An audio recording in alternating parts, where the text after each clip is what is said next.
Hola, bienvenidos a Esquina Literaria. Soy Yolanda Miranda y les estoy compartiendo la lectura de este libro, Los Rockefeller. Estamos en la tercera parte que se llama Los Hermanos.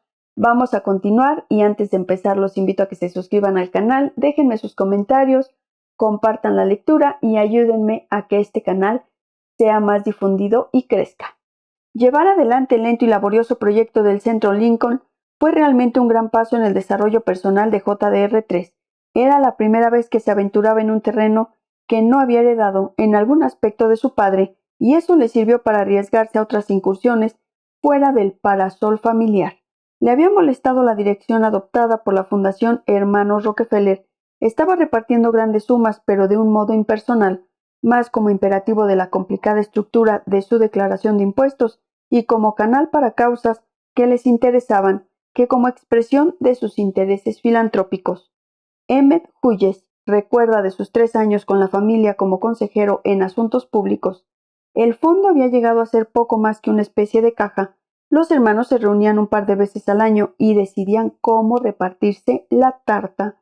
JDR3 seguía esforzándose por estar a la altura del trots y del apellido paterno que le diferenciaba de sus hermanos y pensaba que la filantropía debía ser un objetivo más sincero de la tercera generación, aunque sabía que este criterio le alejaba aún más de Nelson, Lawrence y David, el triunvirato que había asumido la dirección de la familia.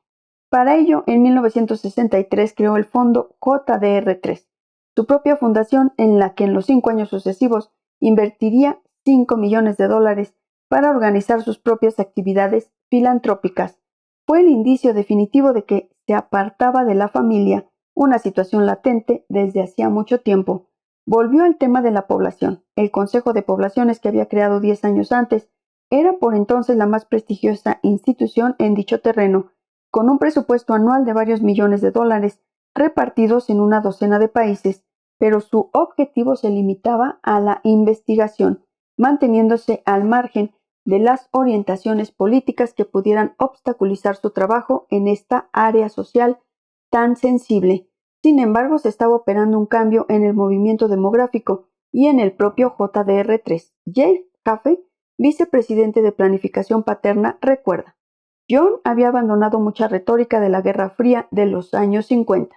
Cuando ahora veía cadáveres flotando, Ganges abajo, le preocupaba la posibilidad de que el comunismo se apoderase de la India, pero también las víctimas y sus familias.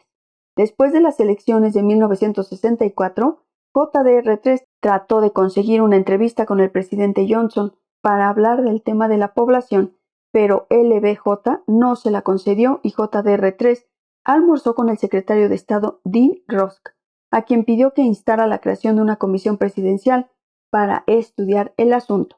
Ross adujo que era prematuro y prometió conseguir que en el próximo discurso sobre el Estado de la Unión figurase alguna referencia.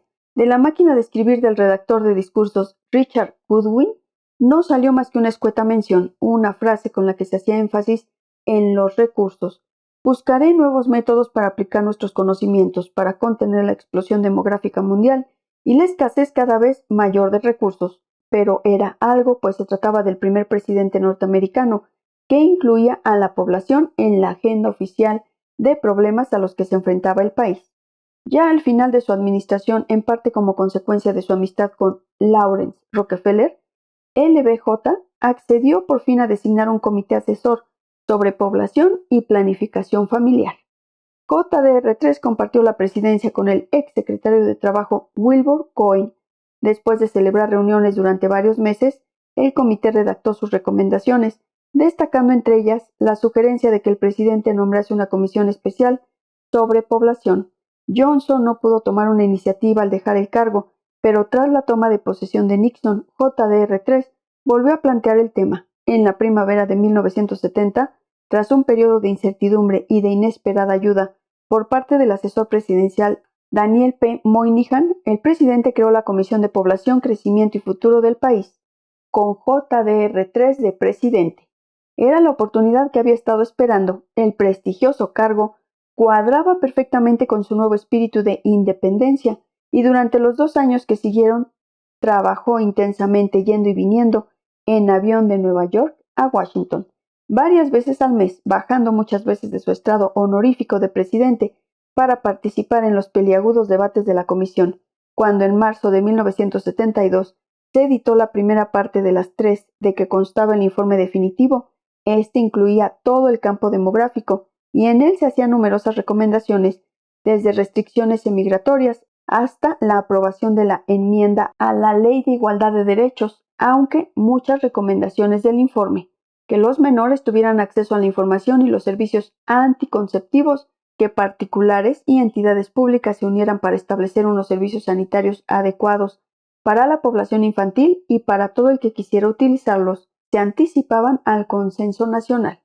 La comisión entró en un verdadero campo político, minado por su sola recomendación de que la cuestión del aborto deberá dejarse a la conciencia de la persona y se fomentará que los estados instituyan reglamentaciones constructivas por las que se obtenga un marco positivo para la práctica voluntaria del aborto.